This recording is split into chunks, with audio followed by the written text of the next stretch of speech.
कारण सगळ्याच संतांनी आम्हाला श्रवण भक्तीतलं सुख समजावून सांगितलंय. श्रवणाच्या मिसे बैसावे येवोनी साम्राज्य भुवनी सुख नांदे.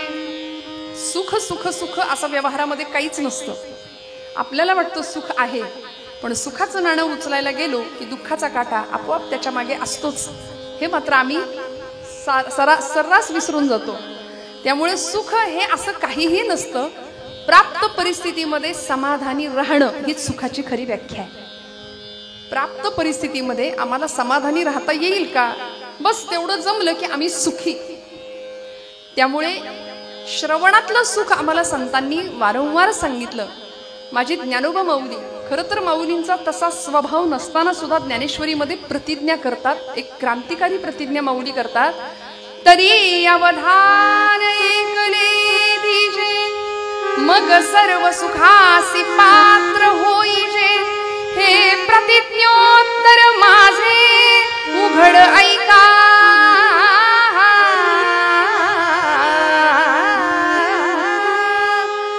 हे प्रतिज्ञोत्तर माझे उघड ऐका. माऊलींनी प्रतिज्ञाच केली. हा खरं तर तुकोबांचा स्वभाव आहे, ज्ञानोबांचा हा स्वभाव नाही. पण आपल्या स्वभावाच्या विरोधात जाऊन ज्ञानोबा एक क्रांतिकारक प्रतिज्ञा करतात. तरी अवधान ऐकले दिजे. अवधान म्हणजे काय? एक चित्त, चित्ताचं एकाग्र असणं, मनाचं एकाग्रता असणं ही सकल संतांची कायम असलेली धारणा आहे.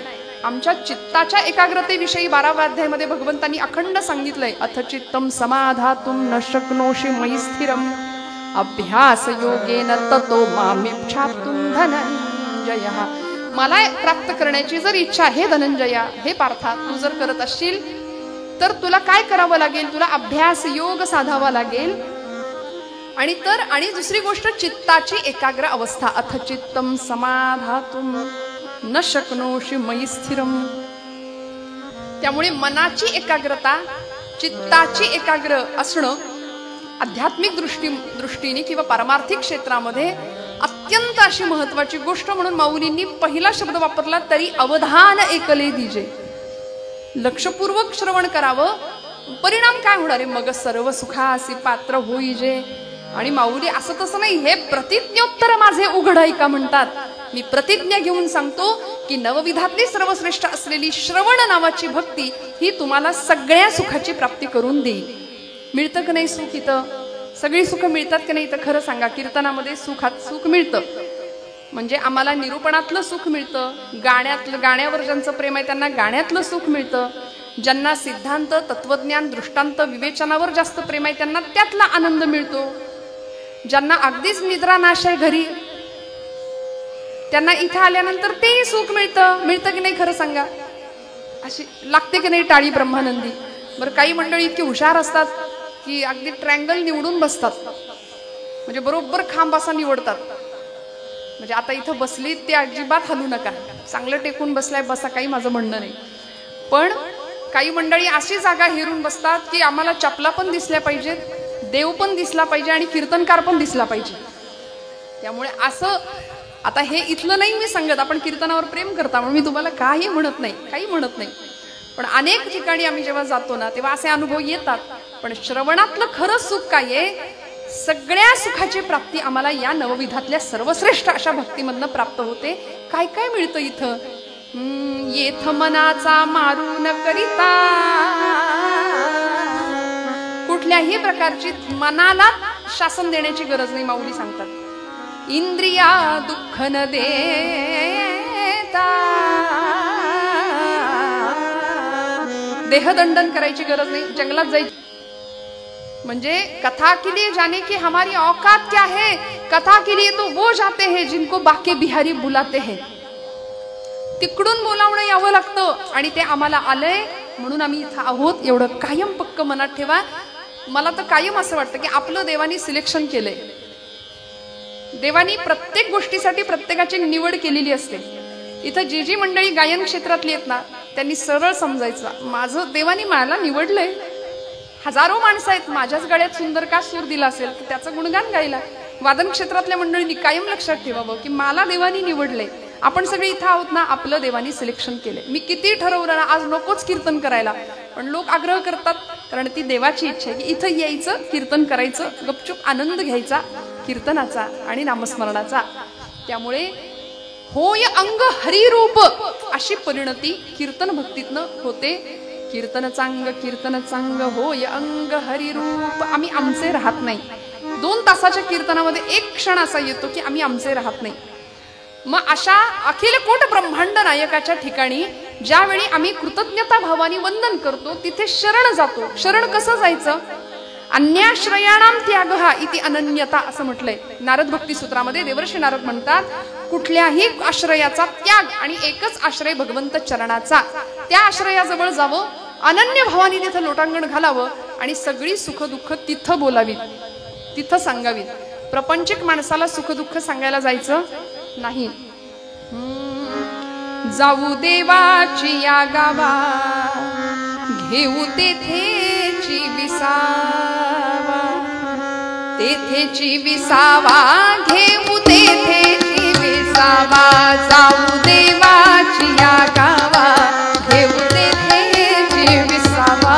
हो तेथेची विसावा, देव तेथेची विसावा. देवा सांगू सुख दुःख, देवा सांगू सुख दुःख, देव निवारील भूक. देवा सांगू सुख दुःख, देव निवारील भूक. देव निवारील भूक, देव निवारील भूक.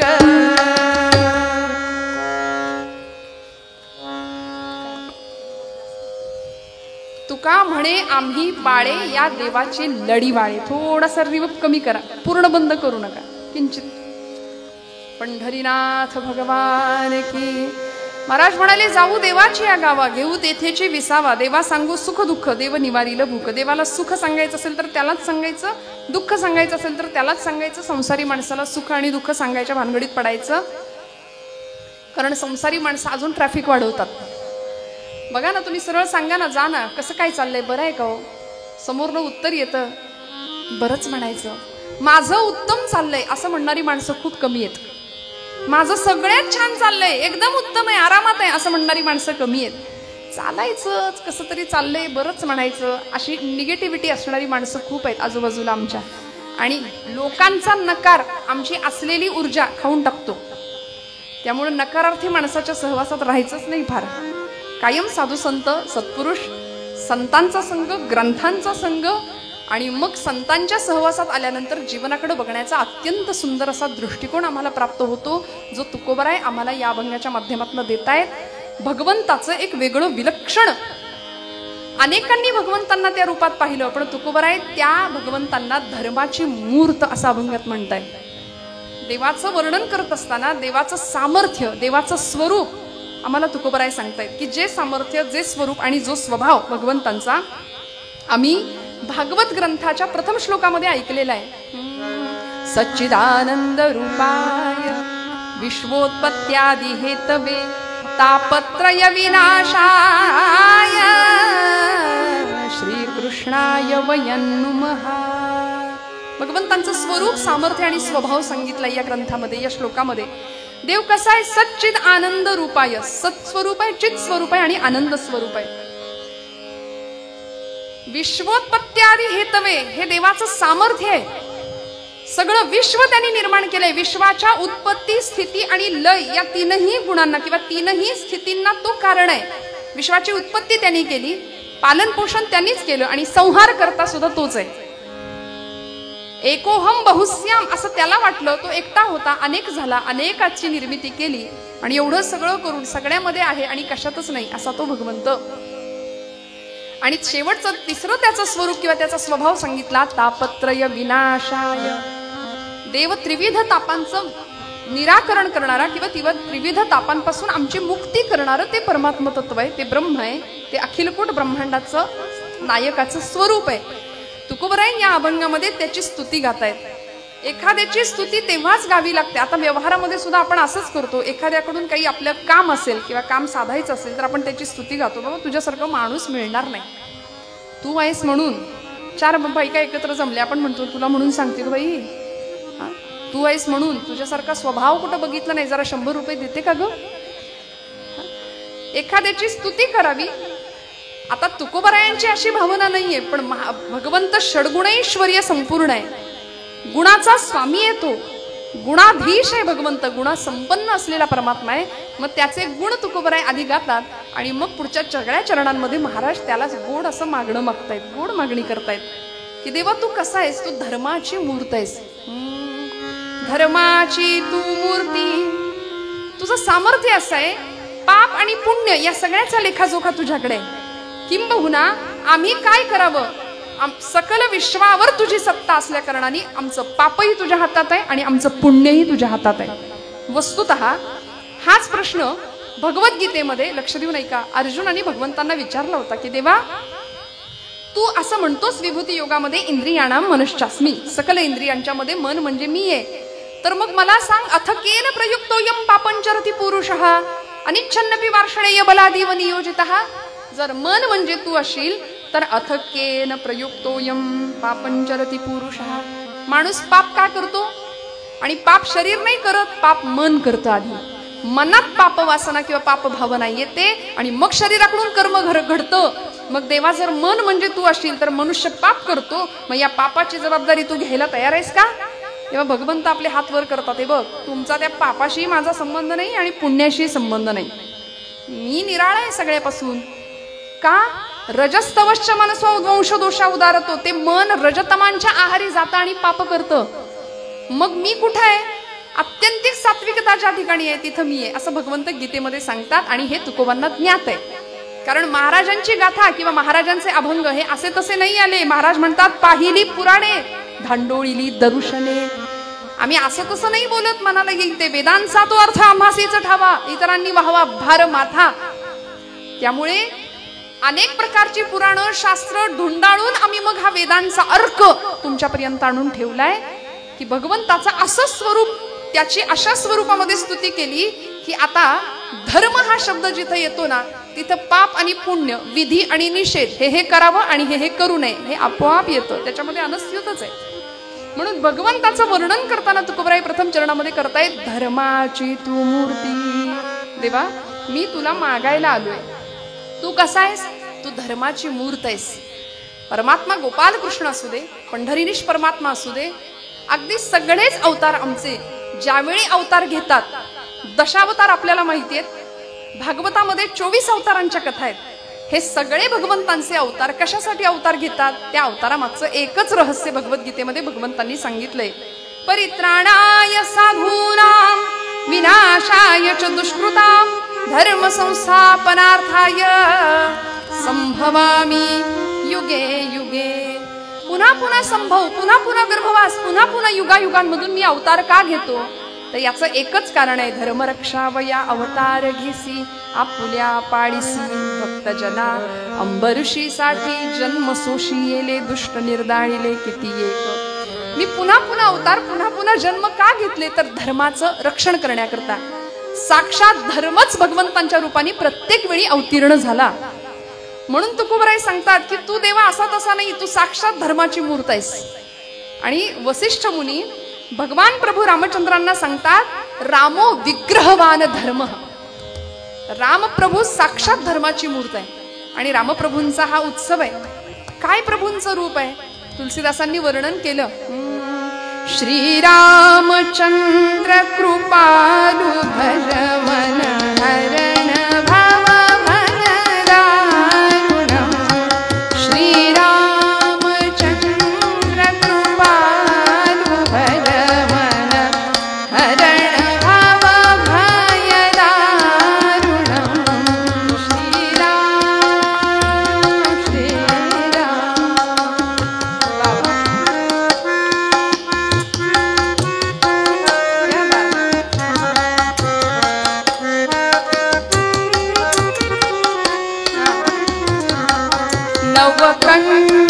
नवकंजलोचन कंज मुख पद कंज कर कंजारुणं. नवकंज लोचन कंज मुख पद कंज कर कंजारुणं.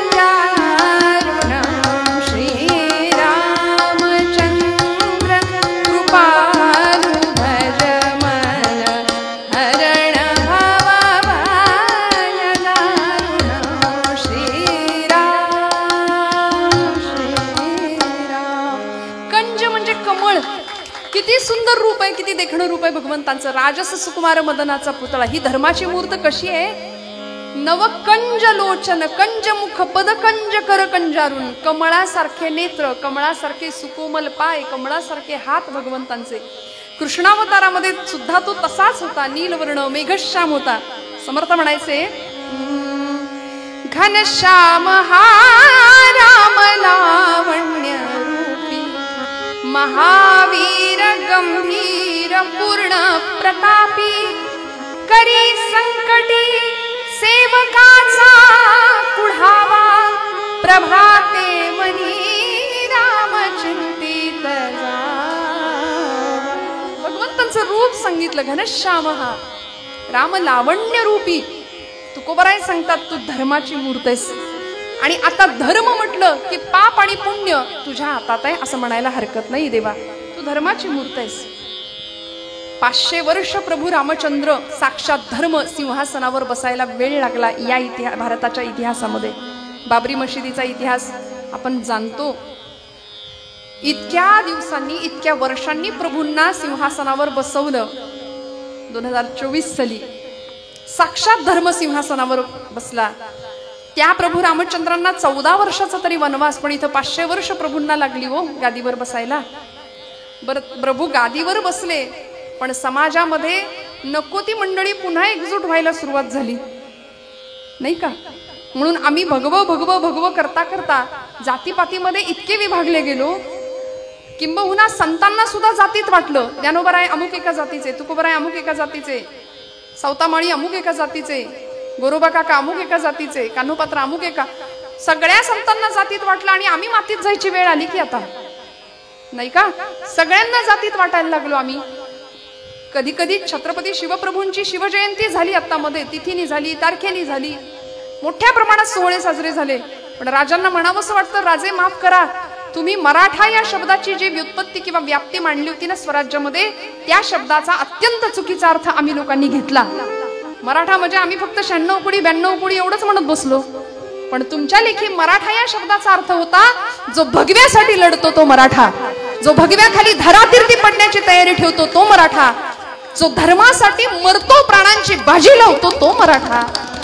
आमचे पुण्याचे आचार्य आत्रेंनी व्याख्या केली, खरं मराठा कुणाला म्हणायचं, खरा मराठी माणूस कुणाला म्हणायचं. अमुक कुळामध्ये जन्माला आलो म्हणून मराठा नाही. अहो, छत्रपतींच्या सैन्यासाठी लढणारा प्रत्येक मावळा हा मराठा होता. आणि मावळे 18 पगड जातीचे होते. अमुकच जातीतला मावळा छत्रपतींनी हेरून नाही घेतला. 18 पगड जातीचे मावळे स्वराज्यासाठी प्राणांची बाजी लावून, प्रसंगी जीव देण्याची तयारी ठेवून एक एक रत्न हिरा माझ्या छत्रपतींनी निवडला होता. ते मराठा म्हणजे फक्त मराठा नव्हते, त्या जातीचे नव्हते. 12 मावळातले 18 पगड जातीचे सर्व लोक मावळे म्हणून आले आणि त्यांनाच समर्थ म्हणतात, मराठा तितुका मेळवावा, महाराष्ट्र धर्म वाढवावा. त्यामुळे धर्माच्या एका छताखाली ही 18 पगड जातीतली 12 मावळातली मंडळी एकत्र येतात. आत्र्यांनी सांगितलं, मराठी मराठी मराठी कुणाला म्हणायचं, ज्याला ज्ञानोबांची एक तरी ओवी पाठ आहे त्याला म्हणायचं मराठी, आहे का.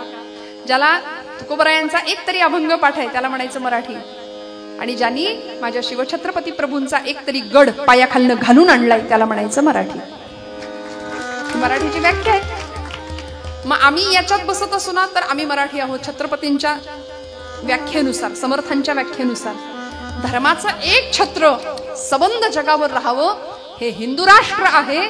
आणि हिंदुत्वाची खरी गरज किंवा हिंदुत्वाची खरी संकल्पना तुमच्या माझ्या रक्तात पेरली जावी, याकरता स्वराज्याचा घाट होता, याकरता संतांचे विचार होते. आणि म्हणून तुकोबराय सांगतात, देवा धर्माची तू मूर्ती. कुठला धर्म, धर्माची व्याख्या सांगितली, धारणात धर्म संयुक्त सधर्म इति निश्चय, तस्या धारण संयुक्त धर्मो धारयते प्रजाहा असं म्हटलंय. धर्मो रक्षति रक्षतः, धर्माचं जो रक्षण करतो त्याचं रक्षण धर्म करतो. धर्म प्रजेची धारणा करतो. सकाळी उठल्यापासून रात्री झोपेपर्यंत आम्ही जे जे कर्म कर्म म्हणून करतो त्याला धर्म असं म्हटलंय. विधी निषेधात्मक एक व्यवस्था आहे आपली.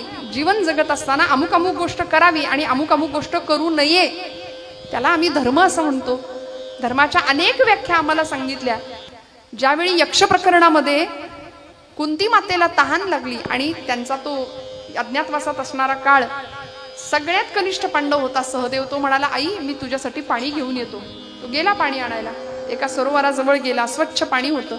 कमंडलू पाण्यामध्ये बुडवला, पाणी घेऊन निघणार. एवढ्यात त्याच्या कानावर बातमी आली, माझ्या प्रश्नांची आधी उत्तर दे, मग तुला माझ्या तळ्यातलं पाणी घेऊ देतो.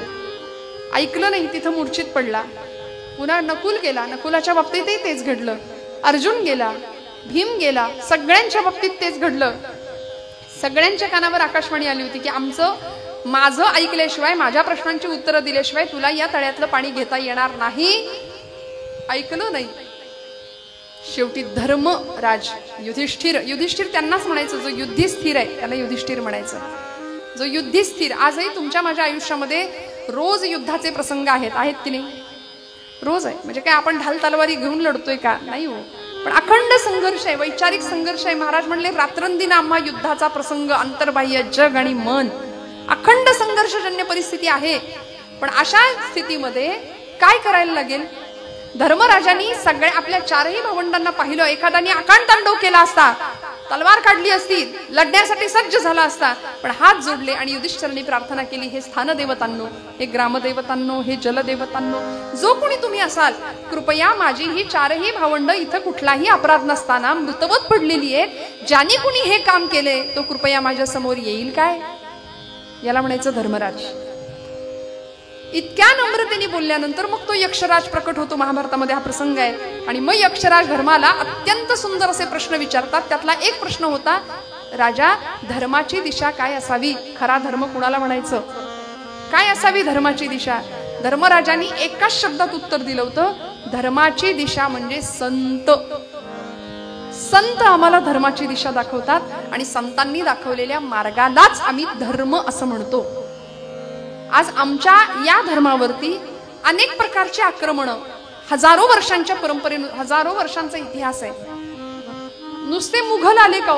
शक आले, हुन आले, डच आले, पोर्तुगीज आले, इंग्रज आले, मुघल आले. अनेकांनी अनेक प्रकारच्या स्वाऱ्या केल्या.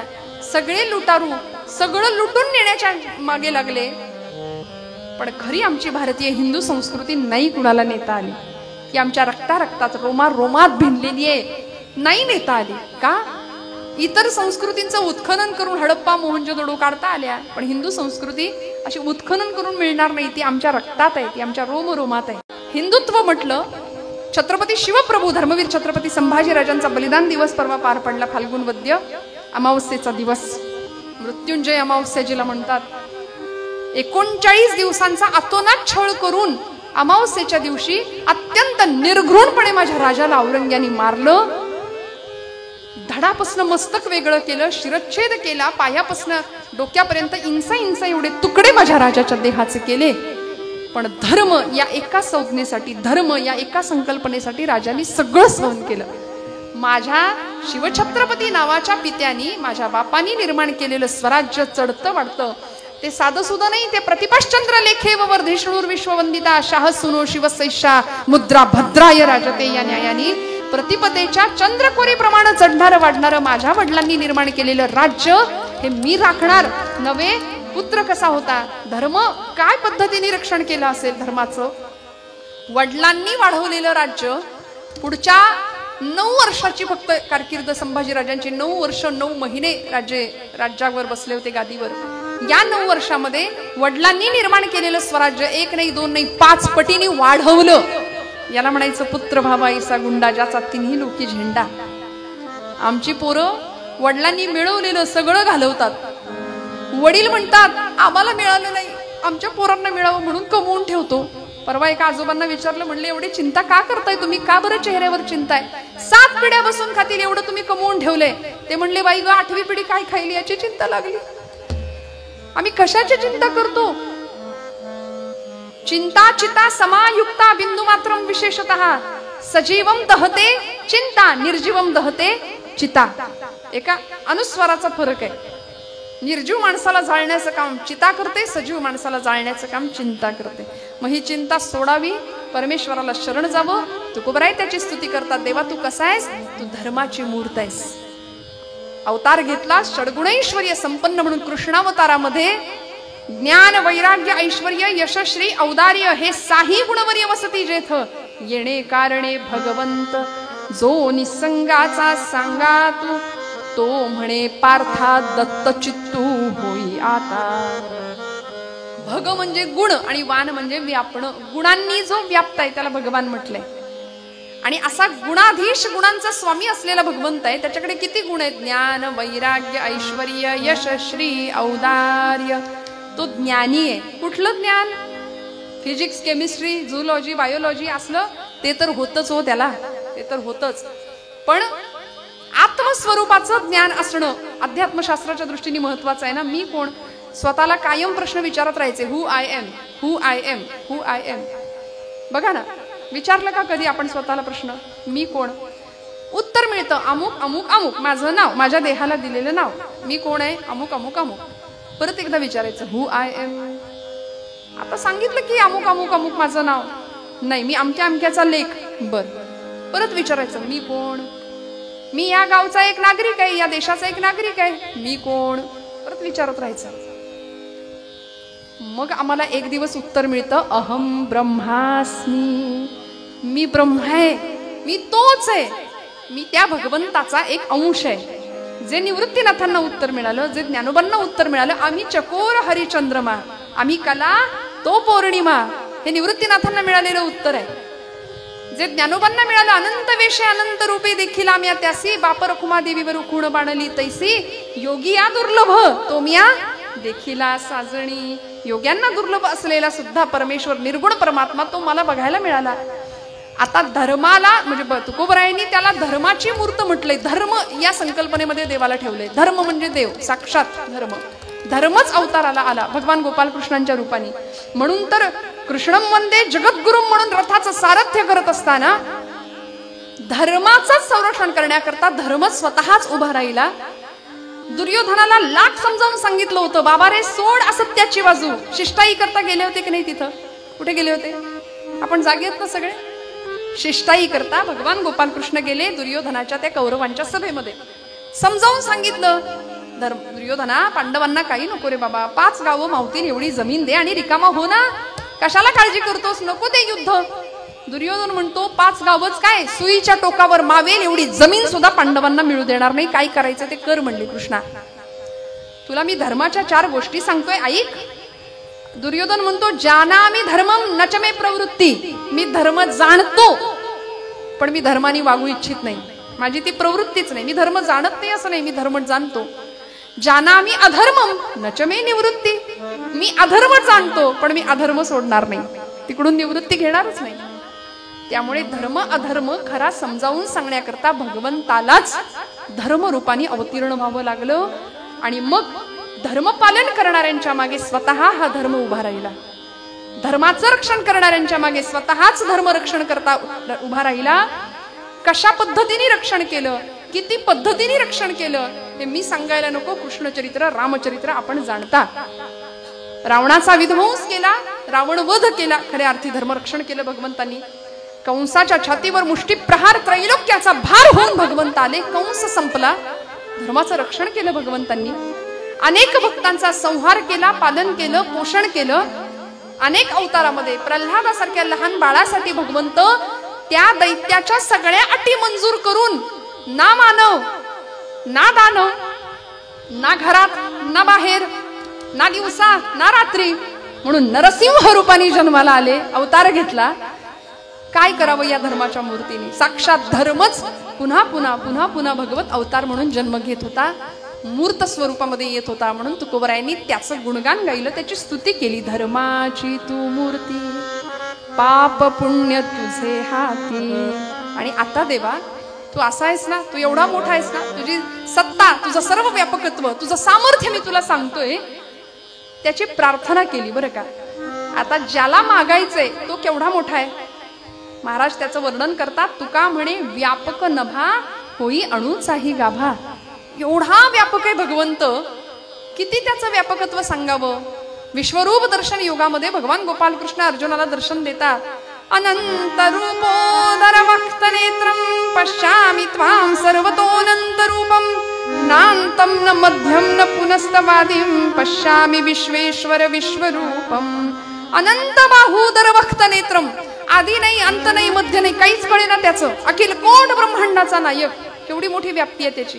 तुकोबा म्हणतात तू आकाश आहे इतका विशाल आहेस आणि अणोरणीयान महतो महियान असं श्रुती सांगते. म्हणजे मुंगी होऊन मुंगीच्या देहात राहतोस आणि हत्ती होऊन हत्तीच्या देहात राहतोस. हे तुझं सर्व व्यापकत्व आहे. मग अशा भगवंताला मागायचंय. मग मागणं सुद्धा तसंच नको का? मागणं तसंच मागितलं पाहिजे ना. आता हे आमचं मागणं फार वेगळं असतं. आमची झोळी कायम फटकीच असते. किती द्या. वास्तविक त्यांनी आम्हाला इतकं दिलंय बरं का, पण तरी सुद्धा आमचं मागणं काही केल्या संपतच नाही. जुनं भावगीत मी बऱ्याचदा म्हणते, आपण सगळ्यांनी ऐकलं असेल कदाचित. जे वांछिले ते तू दिले. किती देतो तू?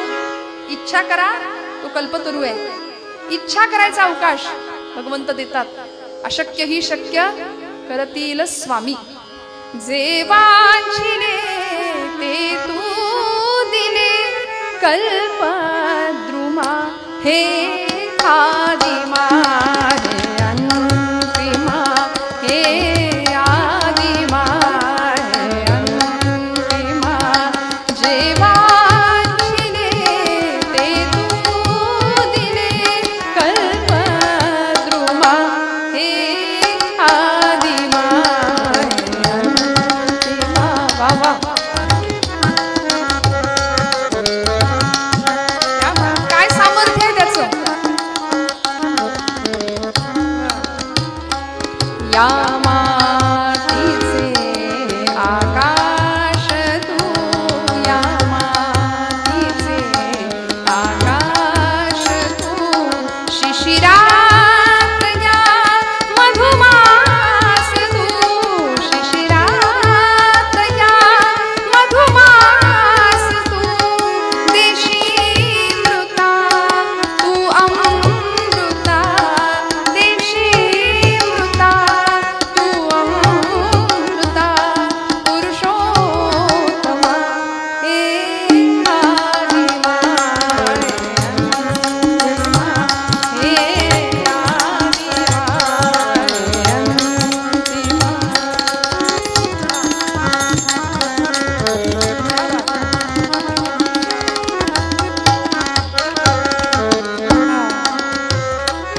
देणे तुझे तुके श्री, देणे तुझे तुके श्री. झालो ऋणी जन्मांतरी, झालो ऋणी जन्मांतरी. अपकार मी अपराध मी, अपकार मी अपराध मी. परी तू क्षमा हे आदिमा हे अंतिमा हे आदिमा हे अंतिमा हे आदिमा हे अंतिमा. दाता असलेला भगवंत आम्ही कितीही मागायला गेलो तरी आमची झोळी कायम फाटकी असते. आम्हाला कितीही त्यांनी दिलं तरी सुद्धा. पण त्याच्याकडे काय मागायचं असतं खरं सांगू का? पेशवाईतली एक गोष्ट आमचे जुने कीर्तन करणारे, ती कीर्तनामध्ये शक्यतो हा दृष्टांत बऱ्याचदा सांगायचे. पंडिती काव्य ज्याला म्हणतात बरं का. डोंगर पोखरून उंदीर काढणे बऱ्याच जणांनी ऐकलं असेल.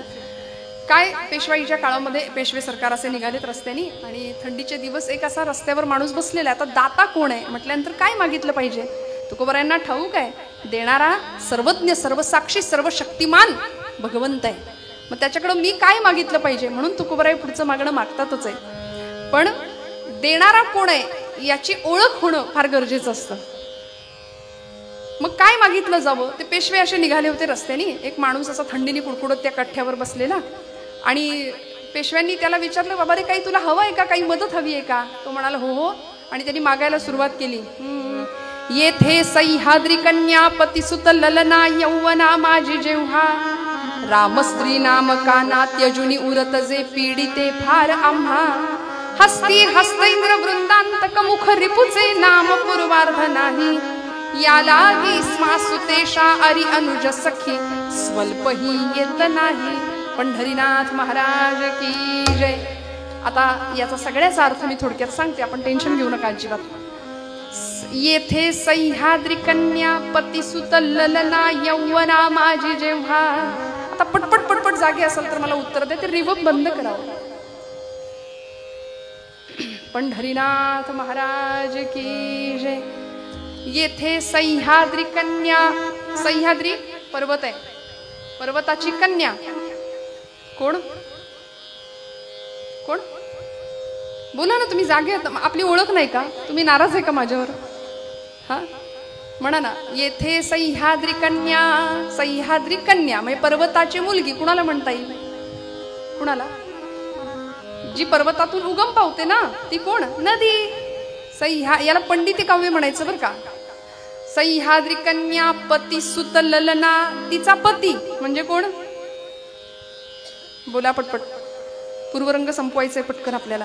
येथे सह्याद्री कन्या पती, तिचा पती समुद्र. नदी कुणाला जाऊन मिळते? समुद्राला. पती सुत, आता त्याचा पुत्र कोण?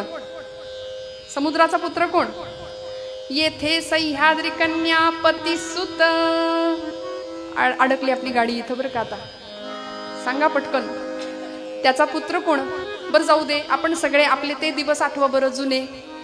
लक्ष्मी कौस्तुभ पारिजात कसुरा. आठवलं का आपलं आपलं सगळ्यांना? धन्वंतरी, काय पुढे? चंद्रमा. तो जो चंद्र आहे की नाही, तो समुद्रातून आला म्हणून तो त्याचा पुत्र. हा, समुद्रातून निर्माण झाला तो पुत्र. मग येथे सह्याद्री कन्या पती सुत. इथपर्यंत आलो आपण, चंद्रापर्यंत उत्तर आलं. ललना, चंद्राची ललना कोण? चंद्राची बायको कोण? शर्वरी असं म्हणतात. रात्री, रात्र जी आहे ना, ती चंद्राची ललना समजली जाते. येथे सह्याद्री कन्या पती सुत ललना यौवना माझी जेव्हा. रात्र यौवनामध्ये येते म्हणजेच मध्यरात्र होते. पहिल्या ओळीचा अर्थ आहे मध्यरात्र झाली आहे. पहिल्या ओळीचा अर्थ आहे मध्यरात्र झाली आहे. दुसरी ओळ, येथे सह्याद्री कन्या पतिसुत ललना यौवना माझी जेव्हा.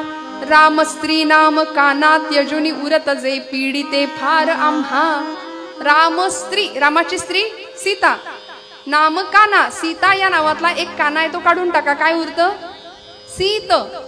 हा, राम स्त्री नाम कानात यजुनी उरत जे पीडिते फार आम्हा. सीत म्हणजे आता उकडते सोडून दे आपण. सीत या शब्दाचा अर्थ आहे थंडी. दुसऱ्या ओळीचा अर्थ आहे थंडी खूप वाजतीये. पहिल्या ओळीचा अर्थ आहे मध्यरात्र झालीये, थंडी खूप वाजतीये. आता हे साधं बोलता आलं असतं की नाही, पण हे पंडिती काव्य यालाच म्हणायचं. पुढची ओळ आहे, हस्ती हस्तैंद्र वृंदांतक मुख रिपुचे नाम पूर्वार्ध नाही. हस्ती म्हणजे हत्ती, हत्तींचे कळपच्या कळप. हस्ती हस्तैंद्र म्हणजे हत्तींचा तो राजा आहे ना, तो हत्तीचे कळप सुद्धा, त्यांचा वृंद म्हणजे कळप सुद्धा ज्याला घाबरून पळतात, असा कोण आहे? हस्ती हस्तैंद्र, बरोबर आहे ना. सिंहाला घाबरून हत्ती सुद्धा पळतो, हत्तीचे कळप पळतात, जंगलचा राजा असलेला. वृंदांतक मुख रिपुचे. आता सिंहाचं मुख, असं मुख आहे, असा कोण आहे? हस्ती हस्तैंद्र वृंदांतक मुख, सिंहाचं मुख आहे असा कोण आहे? आता मगाशी ज्याचं उदाहरण सांगितलं, नर सिंह भगवंत आपले. हस्ती हस्तैंद्र वृंदांतक मुख रिपुचे. त्याचा रिपू, नरसिंहाचा रिपू कोण? कशा करता, कुणाला मारण्याकरता नरसिंहाने अवतार घेतला? हिरण्यकश्यपू. नाम पूर्वार्ध नाही म्हणजे हिरण्य आणि कश्यपू या नावातला पूर्वार्ध नाही. पूर्वार्ध म्हणजे हिरण्य, हिरण्य काढून टाकलं. हिरण्य म्हणजे सोनं. हा, श्री सूक्तामध्ये आपण ऐकतो, ओम हिरण्यवर्णाम हरिणीम सुवर्ण रजतस्त्रजाम. हिरण्य म्हणजे सुवर्ण, सोनं नाही म्हणजे थोडक्यात पैसा नाही, संपत्ती नाही आमच्याकडे. हा, पहिल्या ओळीचा अर्थ आहे मध्यरात्र झालीये. दुसऱ्या ओळीचा अर्थ आहे खूप थंडी वाजते. तिसऱ्या ओळीचा अर्थ आहे पैसा नाही, कांबळ विकत घ्यायला. हा, आणि मग शेवटचा अर्थ आहे या लागी क्ष्मा सुतेशा अरी अनुज सखी स्वल्पही येत नाही. क्ष्मा, संस्कृतमध्ये क्ष्मा हा शब्द पृथ्वीला, धरणीला वापरतात. क्ष्मा म्हणजे पृथ्वी. या लागी क्ष्मा सुतेशा, पृथ्वीची सुत म्हणजे कोण? धरणीतनं कोण, कुणाचा जन्म झाला? बघा बाबा, आहेत ना सगळे जागे. सीता. तुम्ही म्हणाल हे कधी संपायचं? हा, तिच्या धरणीतून सीतेचा जन्म झाला. सीत ईशा, सीतेचा ईश म्हणजे कोण? पती. तिचा पती कोण? सीतेचा पती राम. अरी, रामाचा अरी. या लागी क्ष्मा सुतेशा अरी. रामाचा अरी म्हणजे शत्रू कोण? रावण. अनुज, रावणाचा अनुज. अनुज म्हणजे धाकटा भाऊ कोण? कुंभकर्ण. चालेल ना, कुंभकर्ण. अनुज सखी, आणि त्याची सखी कोण? कुंभकर्णाची सखी निद्रा. कायम तो निद्रेत असायचा ना. स्वल्पही येत नाही पंढरीनाथ महाराज की. हुश झाले एकदाची. या लागी क्ष्मा सुतेशा अरी अनुज सखी स्वल्पही येत नाही, म्हणजे झोप येत नाही. पहिल्या ओळीचा अर्थ आहे मध्यरात्र झाली आहे. दुसऱ्या ओळीचा अर्थ आहे थंडी खूप वाजते. तिसऱ्या ओळीचा अर्थ आहे पैसे नाही आहेत कांबळं विकत घ्यायला. आणि चौथ्या ओळीचा अर्थ आहे त्यामुळे झोप येत नाही. मग ते पेशव्यांनी त्याचं ते ऐकलं आणि ते म्हणले याची बुद्धिमत्ता किती मोठी आहे, वा वा वा. कांबळं तर दिलंच, पण कांबळं नावाचं गावच इनाम म्हणून त्याला देऊन टाकलं. अहो, मागणारं कोण आहे, देणारं कोण आहे याची जाणीव ठेवावी आणि त्यानुसार मागणं मागावं. तुकोबरायांनी दाता किती सर्वश्रेष्ठ आहे, किती श्रेष्ठ आहे त्याच्याकडे पाहिलं आणि मग मागणं मागतात. धर्माची तू मूर्ती, पाप पुण्य तुझे हाती. आणि मग मागणं मागतात, देवा काय देशील? मज सोडवी दातारा, कर्मापासून दुस्तरा. देवा द्यायचंच असेल तर असं दान दे किंवा असं इच्छा पूर्ण कर की या कर्मबंधनामध्ये मी अत्यंत वाईटरित्या फसलोय. मला या कर्मबंधनातनं सोडव, या संसार बंधनातनं मला सोडव. आणि आमच्या सगळ्या दुःखाला कारण जर कुठलं असेल ना तर आमचं कर्म. जे कर्म आम्ही अनेक जन्मांचं फळ म्हणून घेऊन आलोय, गाठोडं घेऊन आलोय. प्रत्येक जण या कर्माचं गाठोडं घेऊन इथं आलाय. हे कर्म तुम्हाला मला कुणालाच नाही चुकलं. या कर्माचे भोग भगवंताला सुद्धा नाही चुकले तर आपण कोण? मग काय करायचं इथं येऊन? आणिले बांधून सारे, आणिले बांधून सारे, ते इथे भोगायचे, ते इथे भोगायचे. सारा संभवोनी राम हृदयी ध्यायचे.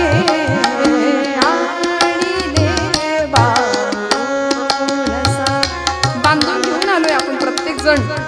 इथं भोगायचंय. करायचं काय इथं आल्यानंतर?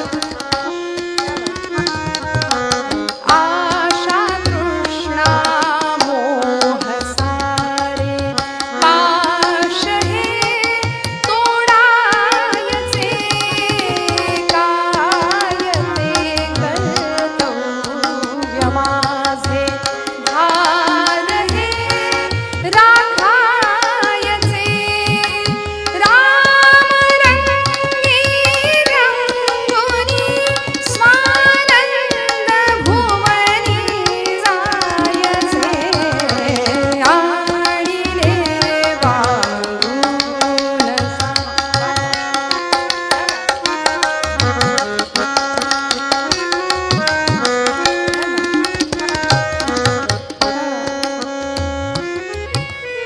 धर्म स्मरुनी मानवाचा, प्रेम सकळा द्यायचे.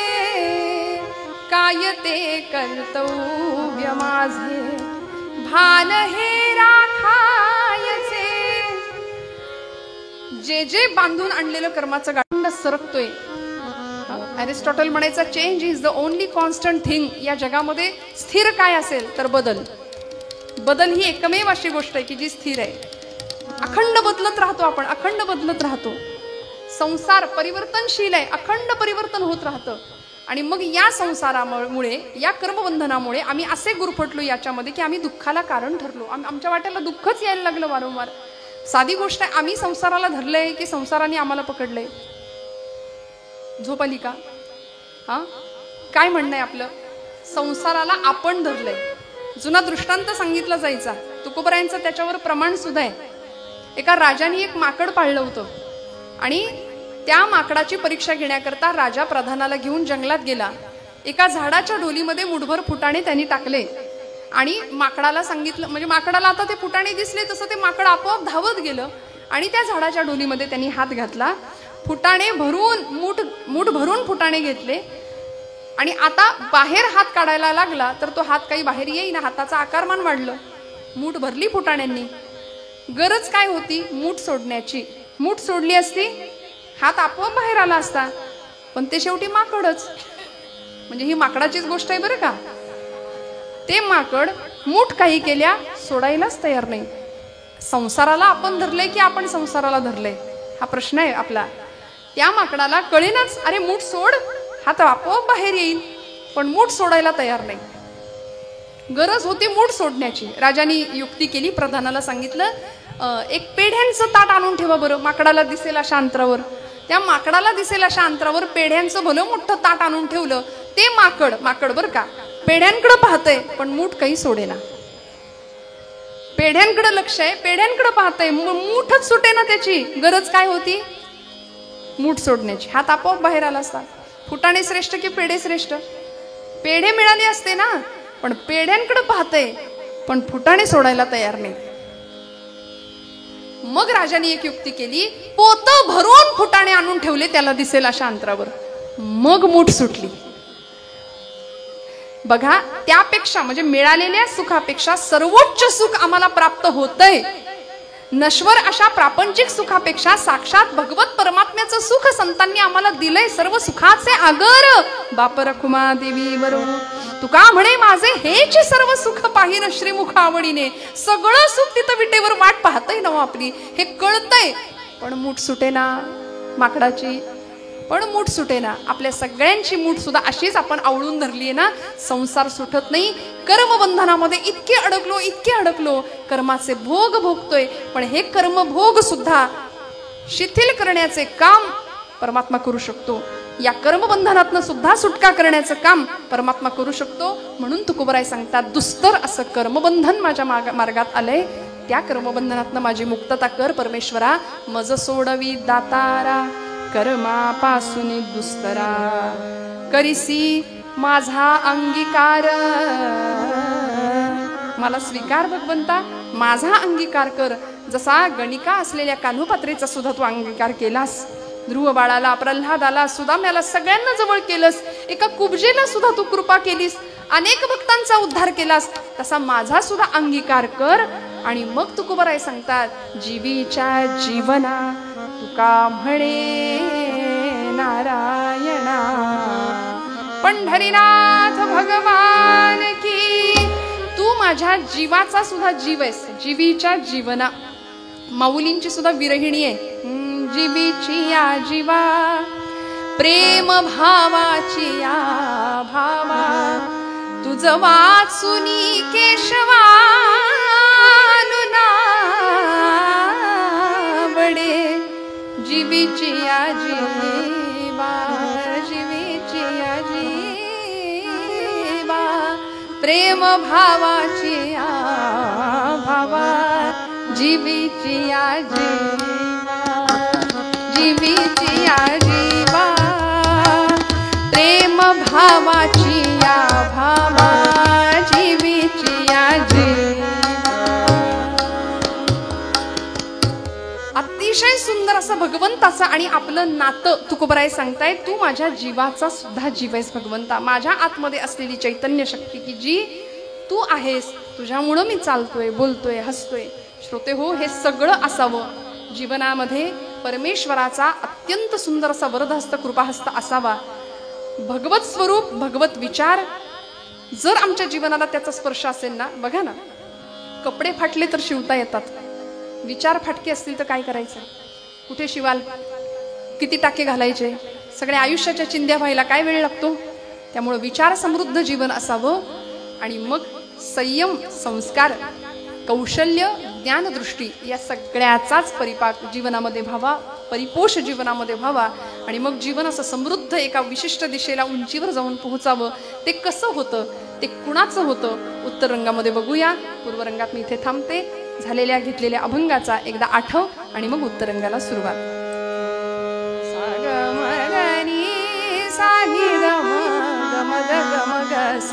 धर्माची तू मूर्ती मूर्ती धर्माची तू मूर्ती मूर्ती धर्माची तू मूर्ती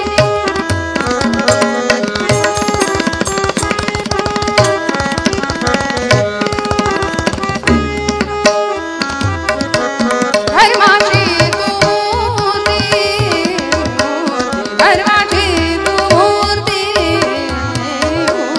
धर्माची तू मूर्ती पाप पुण्य तुझे हाती पाप पुण्य तुझे हाती धर्माची तू मूर्ती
जय जय रघुवीर समर्थ मंगलमूर्ती. गोड भजन करूया सगळ्यांनी. हाताने टाळी मुखाने मस्त खणखणीत आवाजामध्ये नाम. सगळे तयार आहेत? एकदम रिलॅक्स बसा. काही टेन्शन घेऊ नका. 11:30च्या पुढे नेत नाही. काळजी करू नका. चालेल ना? एकदम ताठ बसा. ज्यांना असं वाटतं आपण तरुण आहोत त्यांनी ताठ बसा. म्हणजे मी आपलं जरा जपून बोलते. आणि खणखणीत सगळं टेन्शन, सगळा ताप, सगळं फ्रस्ट्रेशन काही क्षण बाजूला सोडा. मस्त हाताने टाळी. जी टाळी जन्म मरणाते टाळी म्हणून कीर्तनी वाजवा शुद्ध टाळी. कीर्तनातली टाळी जन्म मरण टाळते, अनेक आधिव्याधी टाळते. त्यामुळे खणखणीत टाळी, खणखणीत नाम, सगळ्यांचा आवाज. भजन सोपं सांगते. विटेवरी उभा कटेवरी हात पूर्ण ब्रह्म हा पंढरीनाथ. विटेवरी उभा कटेवरी हात पूर्ण ब्रह्म हा पंढरीनाथ. बोला. विटेवरी उभा कटेवरी हात पूर्ण ब्रह्म हा पंढरीनाथ. विटेवरी उभा कटेवरी हात पूर्ण ब्रह्म हा पंढरीनाथ. विटेवरी उभा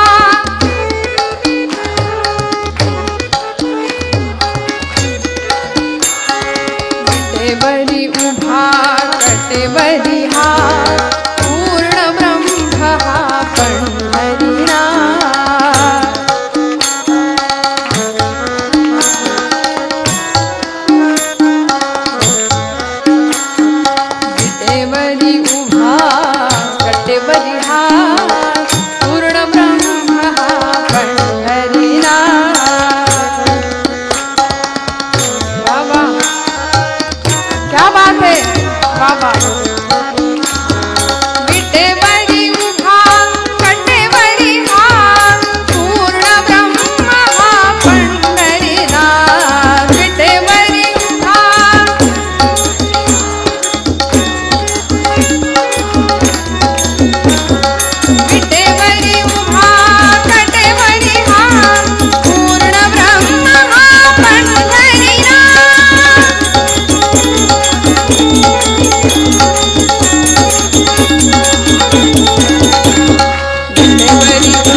रंगम भजे पांडुरंगम शरच्चंद्र विमाननं चारुहासं लसत्कुण्डलाक्रान्तकण्ठस्थलाङ्गं जपारागबिम्बाधरं कण्ठनेत्रं परब्रह्मलिङ्गं भजे पांडुरंगं विटेवरी उभा कटेवरी हा पूर्ण ब्रह्म हा पणवरी हा विटेवरी उभा कटेवरी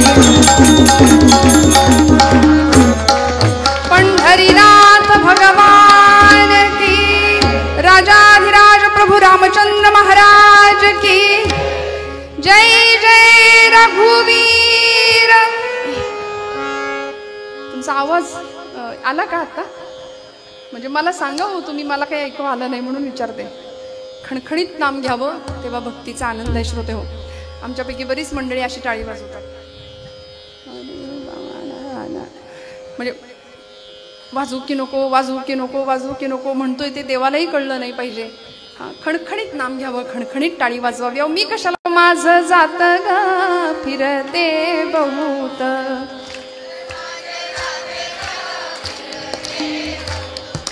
सुंदर माझे जाते ग फिरते बहुत,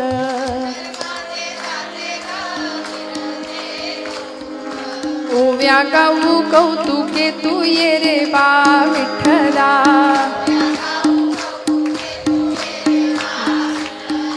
बघा कसे आमचे पुरुष वर्ग मंडळी, तुम्हाला म्हणायला सांगितली आमचं काहीच काम नाही, तुम्ही म्हणा। याचा अर्थ तुम्हाला काही लगेच कोणी दळण नाही आणून देणार दळायला। अहो सुंदर माझं जात ग फिरते बहुत, बोला बोला मागे। ओव्या गाऊ कौतुके तू ये रे बा विठ्ठला।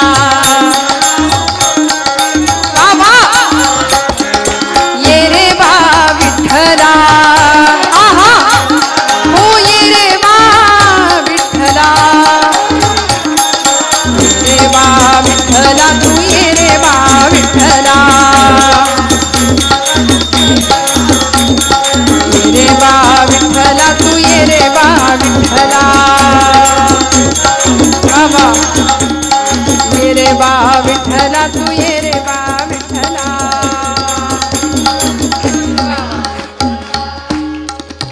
असा प्रपंच, अध्यात्माचा स्पर्श असलेला प्रपंच करायला काय हरकत आहे? जनाबाईंचा होताच ना हो। 14 माणसांचं दळण रोज दळायच्या, त्या हातामध्ये जातं असायचं, काम असायचं आणि मुखात अखंड नाम असायचं। आपण जर चपाती भाकरी भाजी करताना इथं केल्याची किंमत नाही, खाल्ल्याची किंमत नाही, गिळा एकदाशी असं करून जर वाढलं तर खाणाऱ्याला तुम्ही बासुंदी वाडा, श्रीखंड वाडा, आम्रखंड वाडा, काही त्याचा अर्थ नाही। पण हेच तुम्ही साधी चटणी भाकरी सुद्धा छान देवाची द्वारी उभा क्षण भरी तेणे मुक्तिचारी साधी येल्या, असं मस्त पोळ्या करता करता भाकऱ्या करता करता हरिपाठ जर केला तर हरिपाठाच्या संस्कारातनं तयार झालेली भाकरी आमच्या पतिदेवांनी, आमच्या मुलांनी, आमच्या घरातल्यांनी खाल्ली तर आचार किती समृद्ध होईल याची कल्पना करा। अन्नात जायते बुद्धी म्हटलंय, जसं अन्न तशी बुद्धीच घडेल, निर्माण होईल। त्यामुळे तुमच्या माझ्यावर खूप मोठी जबाबदारी। येथ वडील जे जे करीती तया नाम धर्म ठेविती, त्याची येर अनुष्ठिती सामान्य सकल। मोठ्या माणसांवर प्रचंड मोठी जबाबदारी आहे। येणारा पुढचा काळ अत्यंत भीषण आणि भयावह आहे आमच्या लेकरांसाठी। लेकरं संख्येने कीर्तनाला सुद्धा कमीच दिसतात, तरुण पिढी कीर्तनाला संख्येने तुलनेने कमी दिसते। त्यामुळे येणारा काळ अत्यंत भयान भीषण आहे। याकरता आम्ही जागरूक असणं, सजग असणं अत्यंत महत्त्वाची, काळाची खूप मोठी गरज आहे श्रोते हो। धर्मस्वरूप परमेश्वराला भजणं आणि त्याच्याकडं जे मागायचंय तेच मागणं। बघा तो दाता आहे, तो द्यायला बसलाय, पण काय मागायचं